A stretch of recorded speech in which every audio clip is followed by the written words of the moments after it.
గౌరవమైనటువంటి MLA Peddapalli Vijaya Ramana Rao గారిని వేదిక machine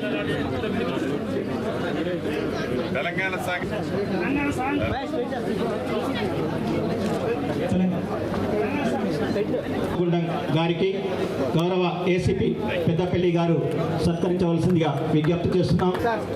గౌరవ కలెక్టర్ పెద్దపల్లి గారికి సిఐ సుల్తానాబాద్ గారికి సత్కరించవలసిందిగా కోరుచున్నాం.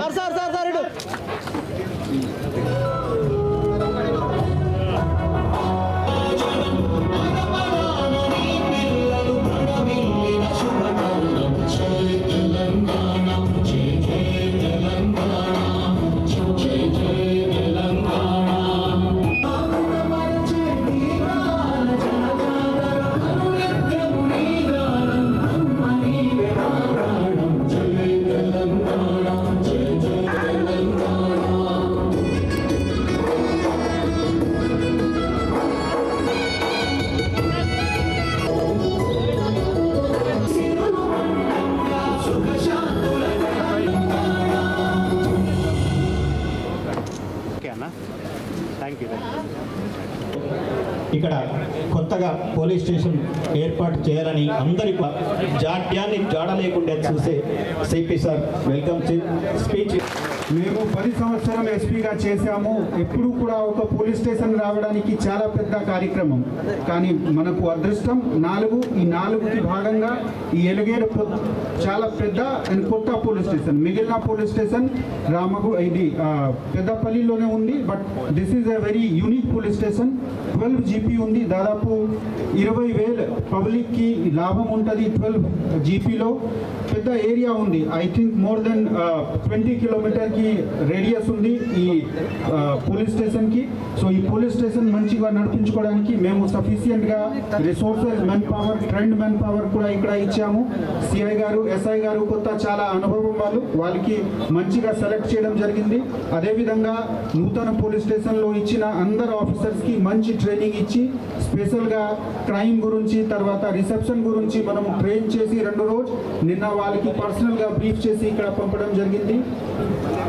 ఈ కోరిక ఎప్పటి నుంచో ఎన్నో సందర్భాల్లో, గతంలో కూడా ఇక్కడికి వచ్చినప్పుడు అనేక సందర్భాల్లో రిప్రజెంటేషన్స్ వచ్చేటువంటి పరిస్థితి ఉంది. కానీ ఈరోజు విజయరమణారావు గారి నేతృత్వంలో, పెద్దలు శ్రీధర్ బాబు గారి నేతృత్వంలో ఈరోజు ఈ పోలీస్ స్టేషన్ని సాధించుకోవడం ఖచ్చితంగా ఈ మండల ప్రజలందరికీ కూడా శుభసూచకం. ఖచ్చితంగా ఈ మండలానికి ప్రజల యొక్క ఆకాంక్ష తీరిన రోజు ఈరోజు. ఇప్పుడే కమిషనర్ గారు చెప్పినటువంటి విధంగా ఒకే రోజు ఇన్ని పోలీస్ స్టేషన్ని ఒక నియోజకవర్గంలో ప్రారంభించుకోవడం అనేటువంటిది ఇది ఖచ్చితంగా ఒక చరిత్రగా ఉంటుంది. మరి అప్పుడున్నటువంటి ఎమ్మెల్యే ఆ రోజున్నటువంటి బాల్క సుమన్ ఇదే ఎలిగేడు హెడ్ క్వార్టర్లో మీకు 6 నెలల్లో ఎలిగేడు పోలీస్ స్టేషన్ ఏర్పాటు చేస్తున్నామని చెప్పి ఇక్కడటువంటి మా ఎమ్మెల్సీ సోదరులు భాను ప్రసాద్ గారు కూడా ఆనాడు ఉన్నారు. మీ సంవత్సరంలోనే ఆనాడు చెప్పడం జరిగింది, ఎలిగేడు మండలంలో పోలీస్ స్టేషన్ ఏర్పాటు చేస్తున్నామని చెప్పి 9 సంవత్సరాలు 2 సార్లు ఓట్లు వేయించుకొని ఆనాడు టీఆర్ఎస్ పార్టీ అప్పుడున్నటువంటి ప్రజాప్రతినిధులు మోసం చేస్తే ఇవాళ కాంగ్రెస్ పార్టీ అధికారంలోకి వచ్చిన తర్వాత ఆనాడు ఎన్నికల ముందు 6 నెలల ముందు ఆనాడు నేను ఇదే ఎలిగేడు సెంటర్లో ఆనాడు పొద్దున 9 గంటల నుండి సాయంత్రం 6 గంటల దాకా ఎలిగేడు మండలంలో పోలీస్ స్టేషన్ ఏర్పాటు చేయాలని చెప్పి ఆనాడు నిరాహార దీక్ష చేసి మీరు చెయ్యండి, చెయ్యకపోతే రేపు మా ప్రభుత్వం వచ్చిన తర్వాత తీసుకొచ్చే బాధ్యత నాది అని చెప్పి ఆనాడు 6 నెలల రోజుల ముందు నిరాహార దీక్ష చేసి మన జిల్లా మంత్రి శ్రీధర్ బాబు గారి నాయకత్వంలో ఇవాళ ముఖ్యమంత్రి గారిని ఒప్పించి మెప్పించి ఇవాళ ఎలిగేడు మండలం పోలీస్ స్టేషన్తో సహా ఇవాళ మహిళా పోలీస్ స్టేషన్ సుల్తానాబాద్ పెద్దపల్లిలో, ఇవాళ ట్రాఫిక్ పోలీస్ స్టేషన్ పెద్దపల్లిలో, Peddapalli rural police station, Elgaid police station 4 మండలాలు ఇచ్చినటువంటి చరిత్ర కాంగ్రెస్ ప్రభుత్వాన్ని మన ముఖ్యమంత్రి రేవంత్ రెడ్డి గారు. ఆనాటి ప్రభుత్వము ఏవైతే సంక్షేమాలు అభివృద్ధి కార్యక్రమాలు చేశామని చెబుతున్నారో వాటిలో ఏ ఒక్క కార్యక్రమాన్ని కూడా పక్కన పెట్టకుండా ప్రతి కార్యక్రమాన్ని చేస్తూ వాటికి అదనంగా ఆ దొరవారు చేసిన అప్పులు ప్రతి నెల అసలు మించి 6,500 కోట్లు కడుతూ మన ప్రభుత్వంలో సంక్షేమ కార్యక్రమాలు అభివృద్ధిని కూడా జోడెడ్ల గౌరవ ముఖ్యమంత్రి రేవంత్ రెడ్డి గారి నాయకత్వంలోని మన ప్రభుత్వం కేబినెట్ మంత్రులమంతా ప్రజల సంక్షేమం కోసం, పేదోడి సంక్షేమం కోసం ఎలా పనిచేస్తుందో మీరు ప్రత్యక్షంగా చూస్తున్నారు. అంతేకాదు అనేక సంక్షేమ కార్యక్రమాలతో పాటు ఆనాటి ధరణితో ఏవైతే భూములున్న ఆసాములు రైతులు ఇబ్బంది పడ్డారో, ఏదైతే 4 వ్యక్తులు 4 గోడల మధ్య వారి స్వార్థం కోసం ధరణిని తీసుకొచ్చి రాష్ట్ర ప్రజలని సుమారు 4.5 సంవత్సరాలు హింస పెట్టిన ధరణిని అన్న మాట ప్రకారం బంగాళాఖాతంలో వేసి అద్భుతమైన భూభారతి, ప్రతి జబ్బుకి మందు ఎలా ఉంటుందో ఈ భూభారతి 2025 చట్టం ద్వారా రాష్ట్రంలో ఉండే భూములున్న ఆసాములకి రైతులకి పూర్తి భద్రత కల్పించే ఈ భూభారతిని తేవటమే కాకుండా ఈ 20వ తారీఖు లోపు అన్ని గ్రామాలకు రెవెన్యూ అధికారులు వచ్చారు. మీ సమస్యలు మీ గ్రామంలోనే వచ్చి తీసుకొని మీ దగ్గరే పరిష్కరిస్తారు. ఏ ఒక్క వ్యక్తి కూడా ఆలి మెడలో ఉన్న తాలిని అమ్ముకొని కోర్టుల చుట్టూ తిరగకుండా ఉండే విధంగా ఈ భూభారతి చట్టంతో ప్రతి సమస్యని పరిష్కరించే విధంగా ఈ చట్టం తెచ్చుకున్నాం మీ అందరి కష్ట ఫలితంగా. అంతేకాదు సంక్షేమ కార్యక్రమాల్లో భాగంగా 200 యూనిట్లు ఉచిత కరెంటు కానీ, 500 రూపాయలకి ఆడబిడ్డకి గ్యాస్ మందు కానీ, ఆర్టీసీ బస్సులో ₹1 ఛార్జీ లేకుండా ఉచిత ప్రయాణం కానీ, పేదవాడి పిల్లలకి మెరుగైన భోజనం పెట్టే దాంట్లో మెస్ ఛార్జీలు 40% పెంచడంతో పాటు ఆడపిల్లలకి కాస్మెటిక్ ఛార్జీలు 200% పెంచిన మన ఇందిరమ్మ ప్రభుత్వం మొన్న ఉగాది నుంచి ధనికులు తినే సన్న బియ్యాన్ని ఇచ్చిన మన ప్రభుత్వం పేదవాడి చిరకాల కోరిక గడిచిన 10 సంవత్సరాలలో ఒక చిన్న ఇల్లు కట్టుకోవాలనే కోరిక ఆనాటి ప్రభుత్వంలో కలలాగానే మిగిలిపోతే మీరు తెచ్చుకున్న ఇందిరమ్మ ప్రభుత్వంలో మొదటి విడత 4.5 లక్షలు 22,500 కోట్లతో ప్రతి ఇంటికి 5 లక్షల రూపాయలు ఇచ్చే కార్యక్రమంతో మీ నియోజకవర్గానికి కూడా మొదటి విడత 3,500 ఇళ్ళు ఇచ్చిన సంగతి మీ అందరికీ తెలుసు. నాకు తెలిసి ఇప్పటికే చాలా మంది ఈ ఇందిరమ్మ ఇల్లు కార్యక్రమం మొదలు పెట్టుకొని ఉంటారు. అంతేకాదు ఏదో గత ప్రభుత్వంలో లాగా ఏదో బొమ్మలు చూపించి వెళ్ళిపోయే ప్రభుత్వం కాదు. ఇది మొదటిసారి ఇస్తున్నాం, ఇంకా 3 సార్లు ఇస్తుంది ఈ ప్రభుత్వం పేదవాళ్ళకి ఇల్లు. ఈ రాబోయే 3.5 సంవత్సరాలలో సుమారు 20 లక్షల ఇళ్లు కట్టాలన్నదే మన ప్రభుత్వం యొక్క లక్ష్యం. పేదవాడి కోరిక నెరవేర్చాలన్నదే మన ప్రభుత్వం యొక్క లక్ష్యం. కాబట్టి ఆడబిడ్డలు ఎవరైనా అర్హులైన వాళ్ళు ఇల్లు రాకపోతే మీరెవరో కంగారు పడనక్కర్లేదు.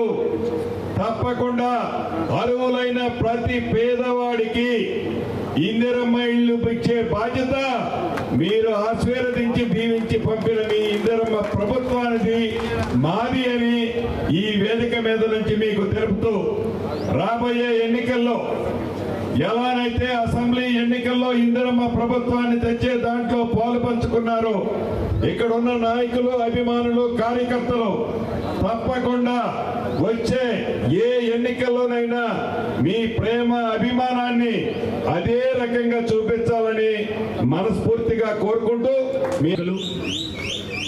మా సహచర శాసన ఆనాడు 10 సంవత్సరాల కాలం పాటు ఉన్న ప్రభుత్వ హయాంలో పోలీసు అంటే ఫ్రెండ్లీ పోలీస్ అన్నారు. ఫ్రెండ్లీ పోలీస్ అని మరి ఆ ప్రభుత్వానికి ఉన్న పార్టీకి సంబంధించిన మిత్రులకు ఫ్రెండ్లీగా ఉండే. ఈరోజు అట్లాంటి పోలీసుకు సంబంధించిన వారు సామాన్య ప్రజానికానికి అందుబాటులో ఉండి సమస్యలు తావెత్తకుండా ఈరోజు ప్రతి గ్రామంలో ఉన్న లా అండ్ ఆర్డర్ అంశానికి వచ్చి ప్రజలను చైతన్యవంతం చేసి ఇబ్బంది రాకుండా, మరి ఇద్దరు కొట్లాడుకోకుండా, ఇంకా కూడా వేరే ఇబ్బందులు రాకుండా ఒక పరిష్కార మార్గాన్ని ఎంచుకునే ప్రయత్నంలో ఈరోజు పోలీస్ యంత్రాంగం అంతా యావత్ రాష్ట్రంలో పనిచేస్తూ ఉంది. అలాంటి తరుణంలో ఈరోజు పోలీస్ స్టేషన్ ఇక్కడ ఏర్పాటు చేసుకొని కొట్లాడాలి, ఇక్కడికి రావాలని కాదు మీ ఎమ్మెల్యే గారు పెట్టింది. పోలీస్ స్టేషన్ చాలా తక్కువ మంది రావాలి మా ఉద్దేశం. ఎవరైనా సామాన్య ప్రజానికం పోలీస్ స్టేషన్ వస్తే మీ చుట్టాలు పక్కాలు మీ అన్ననో తమ్ముడో వచ్చినట్టు వారి దరఖాస్తు తీసుకొని మరి మంచి హృదయంతో న్యాయం ఉన్నదని న్యాయపరంగా వ్యవహారం చేసే మనము ఆ వ్యవహార శైలిని పెంచే కార్యక్రమం చేయాలని నేను కోరుతా ఉన్నవారు. ఈరోజు మనం అధికారంలో ఉన్నాం. ఈరోజు ప్రజాప్రభుత్వం, ప్రజలతో ఎన్నుకోబడ్డ ప్రభుత్వం ఇది. ఈ ప్రభుత్వంలో అందరూ కూడా అన్నలు తమ్ముళ్ళు మాలాంటి వారే. ఈరోజు మేము అధికారంలో ఉన్నాం కనుక స్టేజ్ పైన ఉన్నాం. మీరు ఇచ్చిన అధికారం వల్ల మేము ఇక్కడ ఉన్నాం. మీరు మాతో పాటు నడుస్తూ ఉన్న వ్యక్తులు. ఫ్రెండ్లీ పోలీస్ అని ఇదే జిల్లాలో మిట్ట మధ్యాహ్నం ఇద్దరు దంపతులను హత్య చేస్తే ఫ్రెండ్లీ పోలీస్ ఫ్రెండ్లీగా ఉండి అసలు దొండుగోలు కేసులో ఇంటి చేయకుండా చేసే కార్యక్రమం జరిగింది. మీ ప్రాంతంలో ఇదే జిల్లాలకు ఇదే హెడ్ క్వార్టర్ సంబంధించి కూడా అనేక ఘటనలు జరిగినాయి. ఆయన ఫ్రెండ్లీ పోలీస్ అనే అంశంతో ముందుకెళ్ళింది తప్ప వారిపైన కఠిన చర్య తీసుకుంటే ఇంకోరు ఆ విధంగా చూసుకుంటే ఉండేవారు. నేను అందుకోసమే కమిషనర్ గారికి చెప్తా ఉన్నా, law and order is important. ఎక్కడ ఇబ్బంది వచ్చినా వెంటనే స్పందించి ఇబ్బంది రాకుండా ఉండే కార్యక్రమం ప్రయత్నం చేయాలని నేను పోలీస్ యంత్రాంగాన్ని కూడా కోరుతా ఉన్నాను.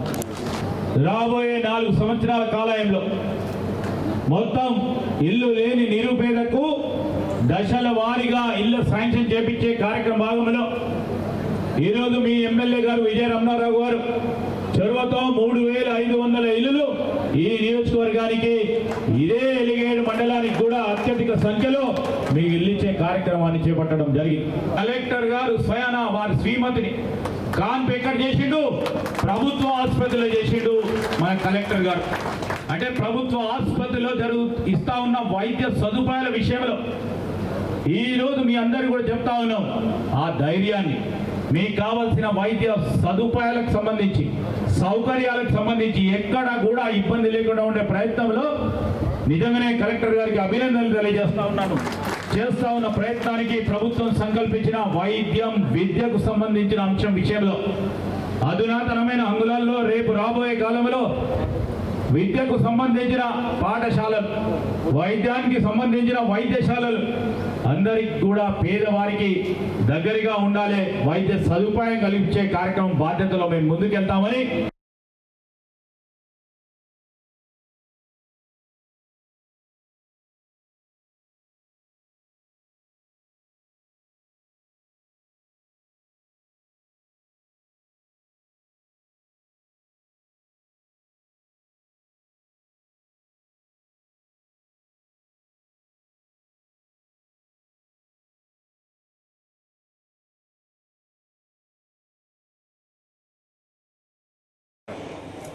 Lions clubs international district T20G region 9 zone 3 lions club of Sultanabad club ఈరోజు నేను Nadipalli Venkateswararao district governor official visit సందర్భంగా ఈ క్లబ్ లోపల ఈరోజు స్పెషల్ బిఓడి ప్రెసిడెంట్ గారు, సెక్రటరీ ట్రెజరర్లు, సీనియర్ మెంబర్లు అందరూ కూడా ఆహ్వానించిన మేరకు ఈ క్లబ్కు రావడం జరిగింది. ఇందులో భాగంగా ఈరోజు మరి వెంగళ శంకరయ్య గారి జ్ఞాపకార్థం వారి కుటుంబ సభ్యులు, వారి సతీమణి, వారి కొడుకు వీరందరూ కూడా ఒక వైకుంఠ రథాన్ని ఈ సుల్తానాబాద్ ప్రాంతాల్లో ప్రజలందరికీ కూడా సేవ చేయడానికి వినియోగించుకోవడానికి అని చెప్పి లయన్స్ క్లబ్ ఆఫ్ సుల్తానాబాద్కు ఇవ్వడం జరిగింది. ఈ సందర్భంగా వారికి, వారి కుటుంబ సభ్యులందరికీ కూడా ప్రత్యేకమైన అభినందనలు చేస్తున్నాను. శంకరయ్య గారి ఆత్మ కూడా ఈరోజుగా ఈ సేవా కార్యక్రమాల ద్వారా హర్షించి ఆనందపడుతుందని చెప్పి భావిస్తూ డీజీ అఫీషియల్ విట్ కార్యక్రమంలో భాగంగా సుల్తానాబాద్ క్లబ్లో మన వెంగళ శంకరయ్య గారు గతంలో చనిపోయి ఉన్నారు. వారి పుత్రుడైనటువంటి వెంగళ కిషోర్ కవిత గారు పద్మ, వారి శంకరయ్య గారి భార్య గారు, కుటుంబ సభ్యులు వారు ఈ వైకుంఠ రథాన్ని మా సుల్తానాబాద్ లయన్స్ క్లబ్కు డొనేట్ చేసి ఈ యొక్క నలుమూలల ప్రాంతాల్లో ఉన్నటువంటి బీద, బడుగు, బలహీన వర్గాలకు ప్రజల వారికి ఈ యొక్క వైకుంఠ రథాన్ని వినియోగించుకోవాలనే ఉద్దేశంతో, సదుద్దేశంతో ఈరోజు మాకు హ్యాండ్ ఓవర్ చేయడం జరిగింది. మేము దాన్ని మా గవర్నర్ గారు అయినటువంటి నడిపల్లి వెంకటేశ్వరరావు గారి చేతుల మీదుగా ఈరోజు ప్రారంభించి ఈ సుద్దాల, పూసాల, మరియు సుల్తానాబాద్, కాట్నేపల్లి, తోవర్రా ఈ నలుమూలలు దాదాపుగా ఇక్కడ నుంచి ఒక 20 కిలోమీటర్స్ బిలో ఉన్నటువంటి గ్రామాలకు ఈ యొక్క వైకుంఠ రథాన్ని మేము అక్కడికి వారికి ఎవరికైతే అవసరం ఉన్నదో వారికి పంపించడానికి ఏర్పాటు చేయడం వరకు ఈ యొక్క కార్యక్రమాన్ని రూపకల్పన చేసుకొని ఈరోజు ప్రారంభించుకోవడం జరిగింది. మా వారి జ్ఞాపకార్థము ఈ వైకుంఠ రథాన్ని లయన్స్ క్లబ్కు ఇస్తున్నాము. అది వినియోగించుకోవాలి అందరూ. అది మా కొడుకు కోరిక.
గోదర శ్రీ మల్లికార్జున ట్రాక్టర్ అసోసియేషన్ గోదర తరపున ట్రాక్టర్ యాజమాన్యం కూడా ప్రతి సంవత్సరం వర్షాలు మంచిగా పండి పాడి పంట బాగుంటుందని చెప్పి మా ట్రాక్టర్ అసోసియేషన్ యూనియన్ తరపున పోషమ కాడికి అందరం పోస్తున్నాం. మన ఓదల గ్రామంలోని శ్రీ మల్లికార్జున ట్రాక్టర్ యూనియన్స్ వారు ఎంతో ఘనంగా శ్రీ మన ఊర పోచమ్మ దేవాలయాన్ని దర్శించడం జరిగింది. ప్రతి సంవత్సరం కూడా సకాలంలో వర్షాలు పడి పాడి పంటలు పండాలని రైతులకు అత్యధికంగా దిగుబడులు రావాలని ముందుగా ఈరోజు పోచమ్మని దర్శించడం జరిగింది. ఇక్కడ నుంచి వెళ్ళి మల్లికార్జున స్వామి దగ్గరికి పోయి అక్కడ కూడా పోచమ్మ దర్శించడం జరుగుతున్నది. ఈ యొక్క మల్లికార్జున ట్రాక్టర్ యూనియన్స్ ఆధ్వర్యంలో ఈరోజు వైభవంగా ఈ యొక్క ర్యాలీ చేసి అమ్మవారిని దర్శించుకోవడం జరిగింది. కావున వీళ్ళందరికీ కూడా ఆ యొక్క పోచమ్మ ఆశీస్సులు ఉండాలని మనస్ఫూర్తిగా కోరుకుంటున్నాను.